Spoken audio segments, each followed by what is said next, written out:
دي خلطة سحرية هتقدروا تنضفوا بيها أي بقعة زيت موجودة في أي نوع ملابس، سواء كانت بقعة جديدة أو اتغسلت قبل كده. صلوا على النبي، تعالوا معايا. مكونات الخلطة دي بسيطة جدا. بنجيب أي حاجة فاضية وبنحط فيها شوية سائل غسيل أطباق، وبعد كده بنحط عليهم شوية كلوركس ألوان أي نوع احنا بنستخدمه عندنا في البيت، وبعد كده بنحط عليهم شوية خل طعام، وآخر حاجة مية أكسجين تركيز 10% من أي صيدلية. وادي البقعة اهيت، هحاول أرشها مية الأول وأحاول أنشفها بالمكوى عشان تتأكدوا إن ديت بقعة زيت.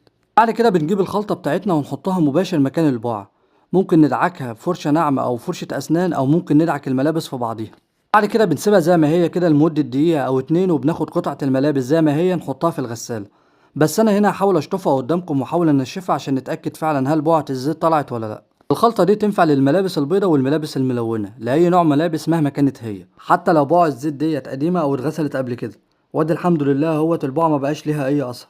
ما تنسونيش بدعوة حلوة وتعملوا لايك وشير عشان غيركم يستفاد.